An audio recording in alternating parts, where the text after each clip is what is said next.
Hey everybody, welcome back. Today we're going to be using our Ivation ice cream maker with an assist from our Ninja Foodi Power Blender to make butter pecan ice cream.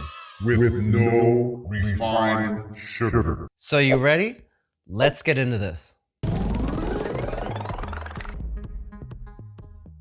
Last week we ran a poll to find out everybody's favorite nut-based ice cream flavor, and the butter pecan got tons of votes, so here we are. Pecan, how do you pronounce that? Let me know down in the comments. Okay, let's get this rolling. For this recipe, we've got our half and half, a couple of large eggs, as always our monk fruit sweetener, our pecans, a little bit of butter, and some vanilla extract. As always, if you're interested in making this recipe, all of the ingredients and measurements are down in the description of the video, along with the calorie count, the protein, the carbs, and the fat. So the first thing we want to do is take our eggs, stick them in a mixing bowl, and we're going to use a whisk to beat these eggs together a little bit. You don't want to beat these too much, you just want to get them well combined. And once you do that, you can set these aside. Next, we want to chop up these pecans. You can do that a few different ways. You can pour them all into a towel and then smash the towel a little bit with a meat tenderizer. You can actually use a knife and chop them up a little bit, or you can do what we're doing. Since we have a Ninja Foodi Power Blender with a single serving cup, we're just going to pour these in, close this up, and we're going to pulse this just a little bit to break these up. Remember, we don't want to annihilate these things. We just want to break it into little bits. And you want them to look just about like that. Next, you want to heat a skillet on medium-high. Throw in your butter and go ahead and let that melt. Once that melts down a little bit, we're going to throw in our pecans.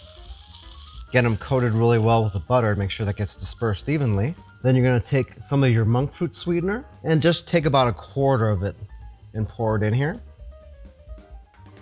Be sure to stir that in really good. Basically what we're doing is we're just sort of caramelizing our nuts here. And we're going to want to roast these for about 5 minutes or so. Be sure not to eat these nuts right now because they're going to start smelling good really quick. Okay, after about 5 minutes or so, you should see they've turned a little bit on the brown side here. That's how you know when they get them off the heat. So you can just leave them in the skillet and set them aside. Next, we're going to take a saucepan, go ahead and set it on medium-high heat, and we'll go ahead and throw in our half and half. And we're going to heat this until it begins to boil.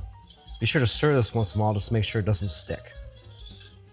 You can see it's starting to boil, so go ahead and pour in your monk fruit sweetener, shut off the heat, and then go ahead and whisk this just long enough to get that monk fruit sweetener dissolved in here.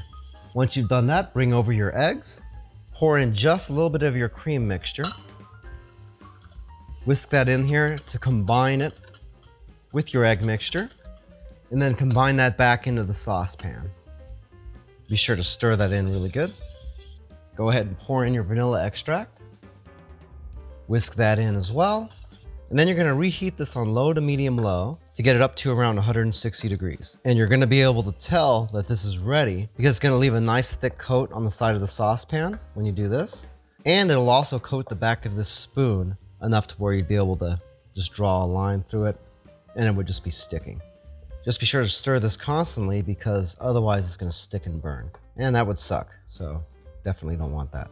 3 days later. You can see if I swirl this around, it really coats the side of the pan much better. And if I turn the spoon over, you can see it's coating the spoon and it looks just like that. So we know this is ready. So we can go ahead and take this off the heat. Next, we'll go ahead and pour this into a clean bowl. And we'll go ahead and stick this in the fridge and let it cool down. Once that cools down, we can load up our ice cream maker. So we'll just pour in our mix, add in about half of our nuts, close this up, and we can go ahead and let this run. By the way, if this is your first time here and you want to learn some cool new recipes, get some great cooking tips and tricks and all sorts of other kitchen related things, then start now by subscribing to the channel and clicking the notification bell so you never miss a thing. Once that cycle finishes, go ahead and check out your ice cream. Now, as you can see with these ice cream makers, the consistency that you get on your ice cream is going to be more like a soft serve ice cream. See, this is actually really well formed, like this, but it is pretty soft. And it comes out looking like this. If you like to make this a little bit harder, you can throw it in the freezer for an hour or two, and then you should get the firmness that you get out of store-bought ice cream. If you'd like to learn a little bit more about Joe's Phenomenal, you can watch a couple more videos, or you can check us out online at joesphenomenal.com. Well, that came out Delicious. I thank you so much for hanging out and watching this video. It really does mean a lot to me, and I hope to see you back again here really soon. So until next time, I'm Joe, and I hope you have a phenomenal day. Take it easy.